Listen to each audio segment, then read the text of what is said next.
নমস্কাৰ সকলোকে স্বাগতম জনাইছোঁ অন্য এক নতুন ভিডিঅ'ত আৰু এই ভিডিঅ'ত আপোনালোকৰ কাৰণে লৈ আহিছোঁ অৰুণোদয়ৰ নতুন ফৰ্ম অৰুণোদয় 3.0 ফৰ্ম আপোনালোকে ফৰ্ম কেনেকৈ ফিল আপ কৰিব সেইটোৱে এইটো ভিডিঅ'ত দেখুৱাম আৰু আপোনালোকে কি কি ভুল নকৰিব সেইকেইটাও হয়তো আপোনালোকক এইটো ভিডিঅ'ত কম তো সেইকাৰণে ভিডিঅ'টো আপোনালোকে স্কিপ নকৰাকৈ চাব আৰু শেষলৈ চাব যদি ভাল লাগে প্লিজ লাইক কৰি দিব চেনেলত নতুন হ'লে ছাবস্ক্ৰাইব কৰি দিব লগতে বেল আইকনো দবাই দিব কাৰণ এনেকুৱা চৰকাৰী আঁচনিসমূহৰ ভিডিঅ' মই আপোনালোকৰ কাৰণে লৈ আহোঁ তো এই ফৰ্মখন আপোনালোকে চাব পাৰে এই ফৰ্মখন আপোনালোকৰ অঞ্চলত হয়তো বিলাই আছে এইখন অৰুণোদয় 3.0 ফৰ্ম আপোনালোকে ফৰ্ম ফিল আপ কৰোঁতে অতি সাৱধানে ফৰ্ম ফিল আপ কৰিব যদি ফৰ্মখন ফিল আপ কৰোঁতে কিবা ছেকশ্যনত কিবা ডাউট ৰৈ যায় তেনে ক্ষেত্ৰত আমাক কমেণ্ট ছেকশ্যনত সুধিব নাপাহৰিব আমি ডেফিনেটলি যিমান সোনকালে পাৰোঁ যিমান কুইকলি আপোনালোকক এনচাৰ দিয়াৰ ট্ৰাই কৰিম এইখন অৰুণোদয় এপ্লিকেশ্যন ফৰ্ম হয় তো এইখন মই জেৰক্স কৰি ৰখাইছোঁ অৰিজিনেল ফৰ্মৰ পৰা আৰু এই ফৰ্মখন আপোনালোকে কেনেকৈ ফিল আপ কৰিব তাকে ক'ম তো ইয়াত চিৰিয়েল নম্বৰটো থাকিব আৰু ইয়াত আপোনালোকে কি কৰিব লাগিব are you an existing beneficiary under Orunodoi scheme যদি আপোনালোকে অলৰেডি অৰুণোদয় পাই আছিলে বা পাই থাকে তেনে ক্ষেত্ৰত আপোনালোকে ইয়াত য়েছত টিক কৰিব আৰু যদি আপোনালোকে প্ৰথমবাৰৰ কাৰণে এপ্লাই কৰিছে তেনে ক্ষেত্ৰত আপোনালোকে নোট টিক কৰিব যদি আপোনালোকৰ অৰুণোদয় পইচা সোমাই আছে তেনে ক্ষেত্ৰত য়েছত টিক কৰিব আপোনালোকে এইটো সাৱধানে কৰিব আৰু যদি আপোনালোকে প্ৰথমবাৰৰ কাৰণে এপ্লাই কৰিছে তেনে ক্ষেত্ৰত আপোনালোকে নোট টিক কৰি দিব ইয়াৰ পিছত ইয়াত এখন পাছপোৰ্ট চাইজ ফটো আপোনালোকে দিব লাগিব তো পাছপোৰ্ট চাইজ ফটো এখন দি আপোনালোকে ইয়াত এটা ক্ৰছ ছিগনেচাৰ কৰিব লাগিব আপোনালোকৰ ফৰ্ম আৰু ফটোবিলাকে এনেকৈ আপোনালোকে এটা ক্ৰছ ছিগনেচাৰ কৰি দিব ইয়াত আহিলে ৰেচন কাৰ্ড নম্বৰ তো ৰেচন কাৰ্ডৰ নম্বৰটো আপোনালোকে এই বক্সকেইটাত ভৰাই দিব লাগিব যিহেতু ৰেচন কাৰ্ড প্ৰাইমাৰী ডকুমেণ্টছ হয় তো আপোনালোকে ইয়াত ৰেচন কাৰ্ডৰ নাম্বাৰটো ভৰাই দিব আপোনালোকৰ যোনটো ৰেচন কাৰ্ড আছে তাৰ নম্বৰ ভৰাই দিব তাৰপিছত ইয়াত ডিষ্ট্ৰিক্টটো লিখি দিব আপোনালোকে যোনটো ডিষ্ট্ৰিক্টৰ হয় সেই ডিষ্ট্ৰিক্টৰ নামটো ইয়াত দি দিব আপোনালোকৰ নিজৰ ডিষ্ট্ৰিক্টৰ নামটো ইয়াত ভৰাই দিব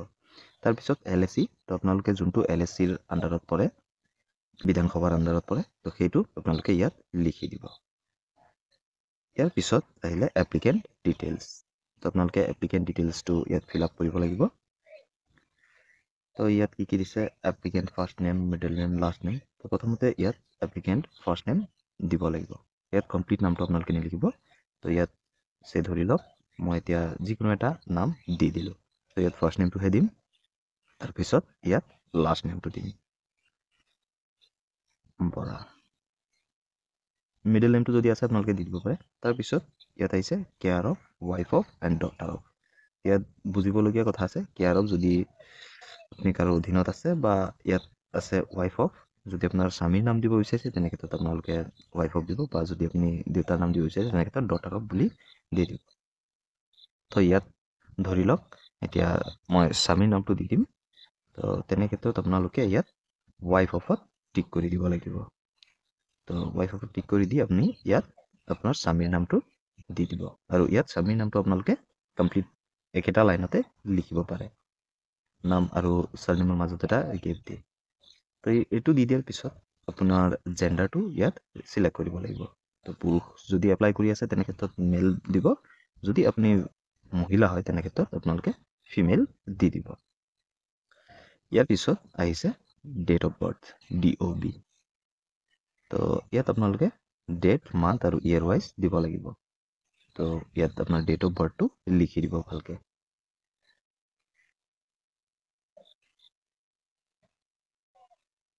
তাৰপিছত আহি গ'ল এড্ৰেছ ডিটেইলছ তো এড্ৰেছ ডিটেইলছত আপোনালোকে কি দিব আপোনালোকৰ ব্লকৰ নামটো দিব পাৰে বা ULBটো দিব পাৰে আৰবান লোকেল বডিটো আপোনালোকে দিব পাৰে যদি টাউনীয়া অঞ্চলতে আৰু MSCৰ নামটো আপোনালোকে দিব পাৰে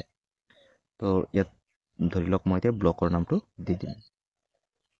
তো ব্লকৰ নামটো দি দিব আপোনালোকে তাৰপিছত GP দিব পাৰে VCDC দিব পাৰে VCD দিব পাৰে VDC দিব পাৰে বা ৱাৰ্ড দিব পাৰে তো ইয়াত আমাৰ GPৰ নামটোৱে ধৰি লওক আমি দি দিম আমি যোনটো GPৰ পৰা বিলং কৰোঁ মানে আপোনালোকে যোনটো GPৰ পৰা বিলং কৰে সেইটো আপোনালোকে ইয়াত দি দিব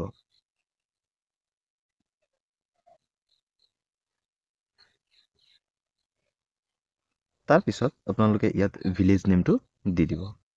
তো আপোনালোকৰ গাঁৱৰ নামটো ইয়াত আপোনালোকে লিখি দিব লাগিব আপোনালোকে যোনটো গাঁৱৰ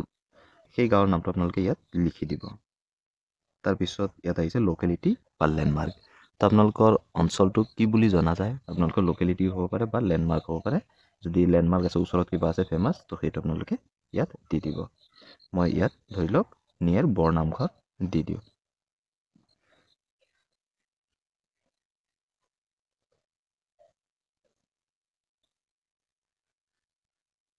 আপোনালোকে ফৰ্মটো ফিল আপ কৰোঁতে কিন্তু অতি সাৱধানে ফিল আপ কৰিব আৰু ভিডিঅ'টো কমপ্লিট চাব, কাৰণ কিছুমান ক্ৰিটিকেল ষ্টেপ আছে সেইকেইটা আপোনালোকে যেন ভুল নকৰে। তো ইয়াত আপোনালোকৰ মোবাইল নাম্বাৰটো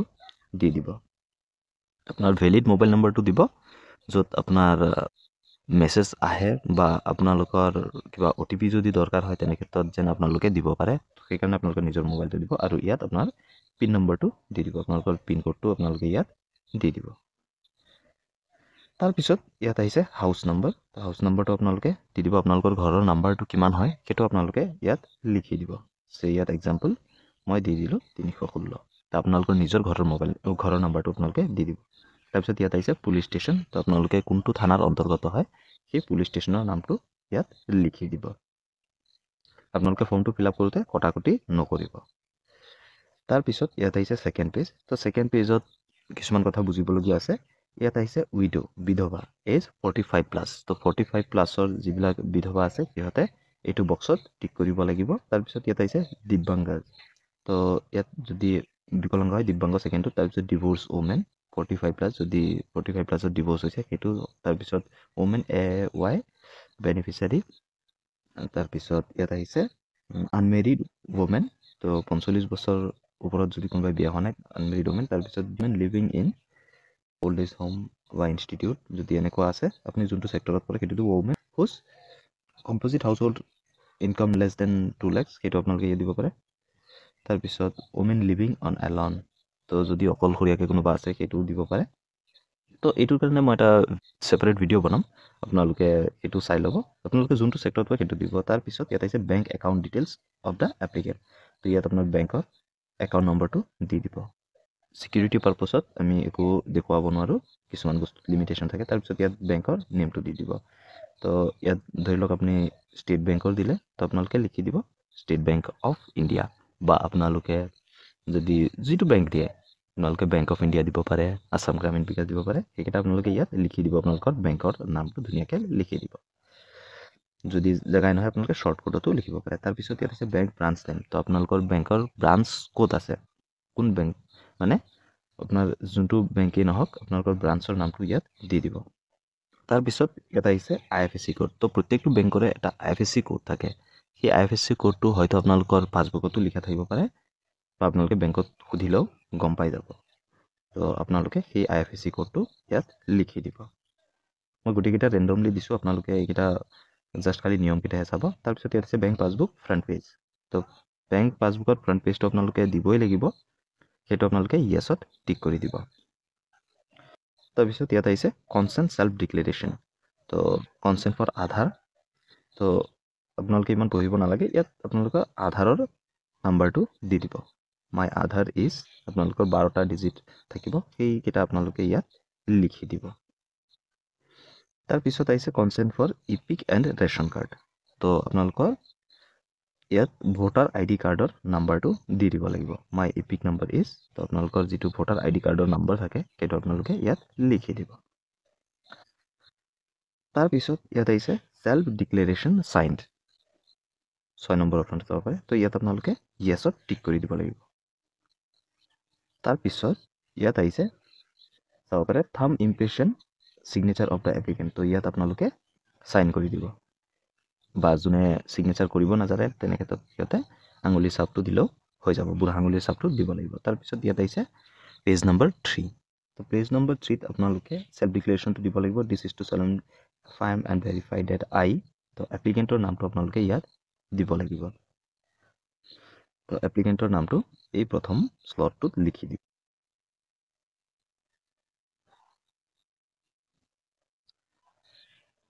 ইয়াৰ পিছত আপোনালোকে কি কৰিব লাগিব, আপোনালোকে যিহেতু স্বামীৰ নাম দিছে তেনে ক্ষেত্ৰত ৱাইফ অফ, তাৰপিছত ইয়াত আপোনাৰ স্বামীৰ নামটো ইয়াত লিখি দিব।